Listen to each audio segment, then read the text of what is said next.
don't have the skills. Pep talk time. Hello. Let me give you a quick pep talk. I'm going to keep saying it.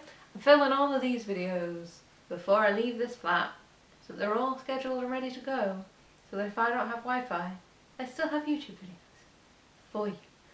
I hear a lot online and in real life that people sharing the idea that something is beyond their skill level and therefore they're putting it on pause or holding out until they have better skills. And I have the shortest piece of advice that I fully intend to expand upon, but here it is at its base. Do it anyway, give it a shot. Do it anyway, give it a shot. Just try. Look, the worst that happens in this scenario is that you just build skills, which is actually kind of a good thing. Building skills is useful and wise and good and grand and great. Let's do it. Let's build some skills. And like, that is literally the worst case scenario. The best case scenario is you find out you actually did have the skills, you were just frightened. Or you end up with something that you can utilize and edit, particularly in the case of writing. You can utilize and edit later to steal pieces of story from, or you can utilize and edit later to polish up. Like, not to be all Whisper of the Hearty, but in Whisper of the Heart, the nice old man shows, what is her name? The main character, a rock that's like a geode thing, and it needs to be polished up so it can become the gem that it's gonna be, but it's a rough rock right now. I'm pretty sure I've said it before, and I'm pretty sure I'll say it again, but it's always worth taking that step, trying to do the thing that you're afraid of, because ultimately the worst that happens is, like, this sounds so like the advice from someone who doesn't have an anxiety disorder. The worst that happens is your worst fears come true. But like, if you really think about it, and again, this is something I learned in therapy, if you really think about it, your worst fear coming true, what would be the actual fallout of that? So like, if it's something, a creative endeavour, which is mostly what I talk about here, so that's mostly what I'm talking about here. Say you did write that story that's been plaguing your mind. What is the worst case scenario? Somebody finds it. So this is not my worst case scenario. I want people to find what I wrote. But someone I know actually has this as a legitimate fear. They are afraid that that if they try writing a story, someone will find it, read it, share it online, and the whole world will laugh at them. That's a very sad fear. I feel real bad about it. And about butchering it for use in this video. Sorry, I love you. But, okay. So that's the worst case scenario. The whole world sees it. The whole world laughs at you and thinks you're a terrible writer. And then what? Like, that's the thing I learned in like 2012 therapy. And then what? What happens after that?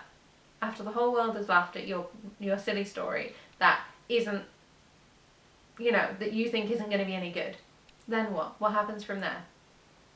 What is the next step in that worst case scenario? You feel bad, and then you either forget it, the world forgets it, or you all move on, or you leverage that and make better stuff, or you decide that actually you don't really like writing, you don't want the scrutiny. Then also ask yourself, how likely is that to happen?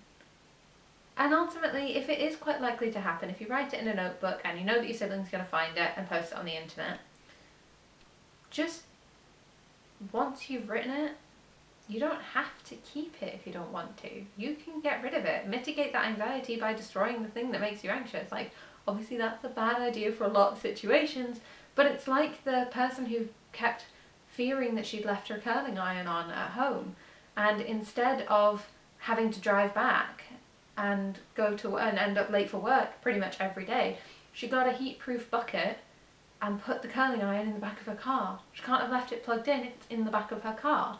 It's not a fix-all, But it's like taking pictures of your door being locked or your stove being off when you go on holiday or away from home for a couple of days. You know that it's the case that you've turned it off because you have proof of it. So if the fear of somebody finding it is that great, don't give them the opportunity. Destroy it. Keep it in the notes app on your phone and don't give anyone else your phone. These kinds of things. Keep it behind a password locked folder in your computer. People might think it's porn, but and then putting that to one side. Okay, so that's worst case scenario dealt with, or that particular one. Whatever your worst case scenario is, take the next step. Like, what is the next step in the worst case? And also, how likely is that to happen and how can you mitigate it, basically? The next thing is that if you try and you take the step and you do the thing and you just give it a shot and you realise that actually, yeah, alright, so your skills weren't up to it. But guess what? That story idea, for example, because again, we talk about books here, is now out of your head and potentially into the world at large. And like, by into the world at large, I mean out of your head and onto a piece of paper or into a Word doc or whatever way you're doing. You don't have to share it with the world at large. But that story idea is out of your head. And the beauty of the story idea or the sketch idea or whatever it is being out of your head is that that space is no longer being taken up by that story, which means you can start thinking about different stories or sketches or whatever. We talk about stories here. But if that's tickling away in the back of your head and constantly playing over because you haven't done anything with it,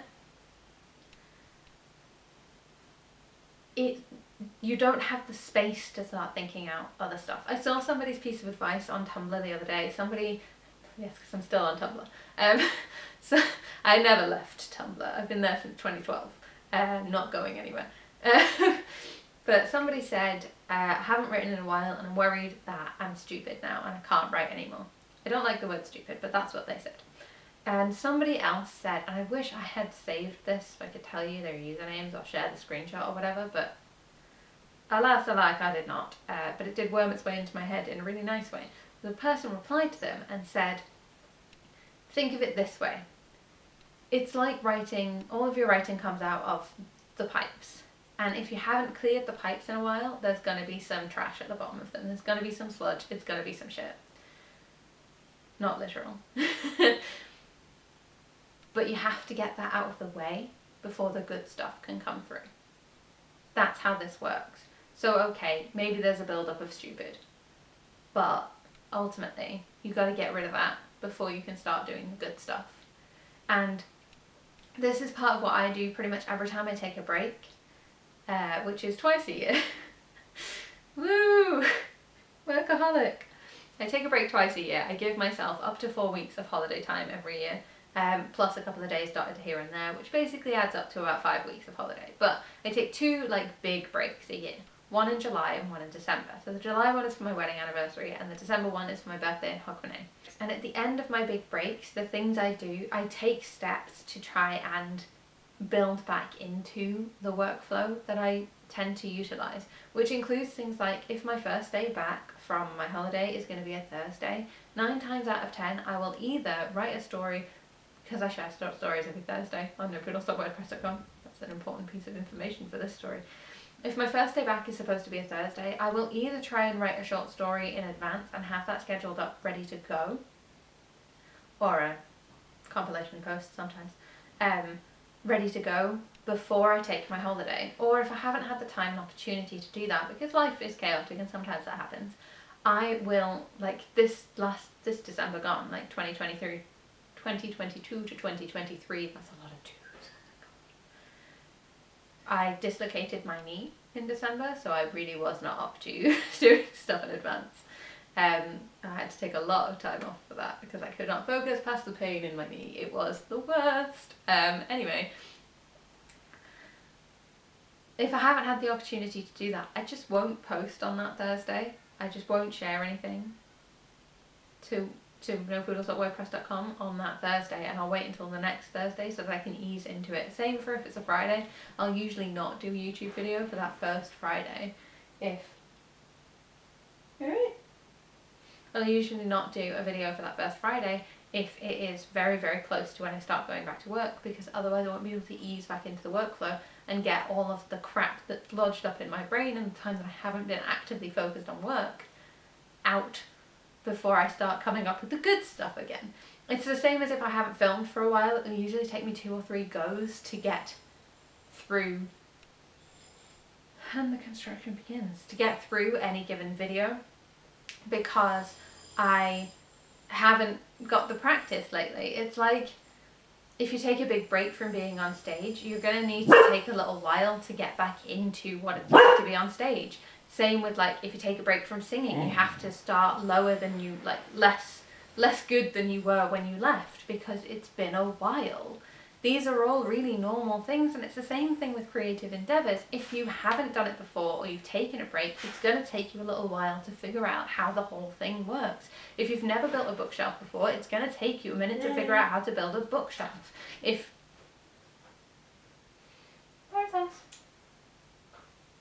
Like, I hadn't hung picture hooks until we moved into this flat. I had to learn how to do it for the first time. My first one, wonky as fuck.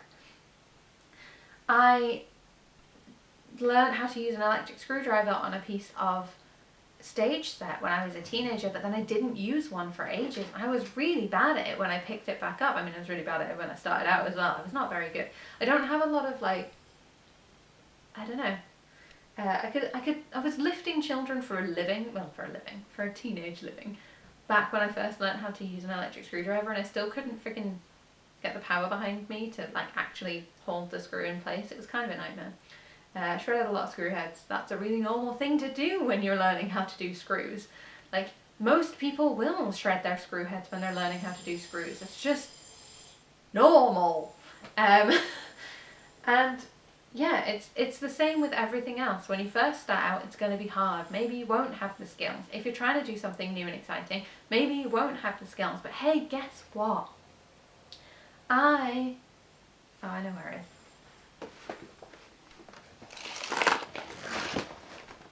In September, I don't know where I put it. In September, I shared a video about like having too many works in progress. And in that, I talked about Project Welcome, or the Welcome Project, or whatever I was calling it then. It's definitely got the word project and welcome in it. And I talked about how I wasn't sure if I had the skills. And back then, it was in a folder, like a bindery folder. Again, I don't know where I've put it. We're moving house, I don't know where it is. Back then, it was in a bindery folder, a click-clack-clickety one. So that I could move the pages around, because I needed to be able to move the pages around because I didn't know where every scene was going to go. That was September. I realised in September as well that not only was I struggling with the project, but that I didn't think I was going to be able to finish it. I didn't think it was going to be possible for me to finish it in 2022. And to be fair, I didn't finish it in 2022, but when it came round to January, a bunch of stuff happened. Including dislocating my knee, but that's not really relevant. But a bunch of stuff happened in the wider world, in my personal life, all that jazz. And I was like, I just want to look at this project again. And then I was like, no, don't look at this project. Fix up the sci-fi novel that you want to release this year. Fix up your IPA novel. So you put the thing on your website, you want to have it done. Send that out to feedback readers. Okay, that's out to feedback readers. Now what do I do in the time that I am leading up to the release of Mary Arlan Finding the Heir? The sequel to Mary Arlan Breaking the Curse. What do I do with my time? Because I can't write a sequel while my original, the first book in the series is out with feedback readers, because if something fundamental needs to change, then I'm not going to be able to utilise that sequel information, because I fell prey to that already with the Guardian Cadet series. So, can't do that. Have to wait on that. Have to wait until I have my feedback read, until I have my final copy, and then I can start on book 2. Great. Also, that's a fucking pain, but great, that's fine. I know that.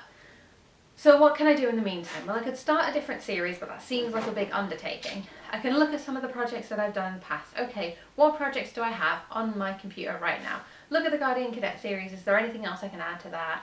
Not really. I tried a couple of things. It didn't really pan out. There's going to be a there's going to be a companion novel, but it's probably not actually going to happen because there's lots of big gaps in it. So there might be a short story collection at some point. I don't know. I haven't decided yet because my life's chaos and I like to make decisions on a whim. But then I went back to my welcome project and I looked at it and I thought to myself the same thing that I thought with my IPA novel one, which is sometimes, Will, when you can't find the ending, it's because you've already written the ending. When you can't find the climax of the novel, it's because you've already written it, you just didn't recognise it. So just go through it one more time. So what I did was I read through the entire fucking thing on Scrivener, hated every minute of it because I just am not enjoying reading on screens right now. Wrote some new scenes, finished it. Printed it out to check through to make sure that it was good because again I was really struggling with, I'm really sorry about the construction noise, so I was really struggling with reading it on Scrivener on a screen because construction noise has been happening for months now. Well, that's not true, for the entire month and a bit of February, and it's just so fucking noisy here right now. Oh yeah, finished it. Ended up rewriting the ending again in pen. That's a really normal thing for me. Do you mind? Yeah, that's a really normal thing for me to rewrite my ending in pen because I don't like it once it's printed out. Really like the new ending, typed it up, made a couple more changes. That's really normal also. September, I did not have the skills for this. It's March now. I mean, not when you're watching this, but when I'm filming this video, when this is the old printed copy and there's a new printed copy out with feedback readers. This book might come out this year. This book might come out next. And I didn't have the skills for it 6-ish months ago. But I kept trying. I didn't have the skills for it back in January 2020 when I first wrote the proper book-based version of this. It's based on a series of short stories I shared to Nopoodles.wordpress.com in 2018. Thus the 5-year thing that I'm going to be talking about later. Gosh, these videos are all out of order in my head because I'm filming them in whatever order I can because, again, moving house and I want to have my videos filmed and ready to go, even though there is construction noise all the time. The point is, not me pitching you my new book, the point is that it's okay if you feel like you don't have the skills. It's okay if that feels quite overwhelming. But I do think you should just give it a shot. Because the literal worst that happens is you're thinking this is going to be shit, and you do it, and it is shit. Like, that's the worst that happens, is that you go, I don't think this is going to be very good. And it's not very good. The best case scenario is you learn a new skill and it's not as bad as you thought it was going to be. It's really important to give yourself patience in these kind of situations. Tell yourself repeatedly that you are new to this and you can't be expected to be an expert yet. You know that you don't have the skills for this. That is okay. And it's okay if it's not perfect, because it doesn't have to be perfect. It just has to be attempted. So I hope you found this entertaining and or helpful. If you want to find links to me, my books and my coffee account, if you feel like supporting the channel, they're all in the description box below right next to the like and subscribe buttons if you feel like sticking around. I will see you in 2 weeks' time with another video, potentially filmed right after this one, which will mean construction noise, so maybe I should wait on that until there's less construction noise. If there even ever is going to be less construction noise. You're just on your back now. Alright. Bye.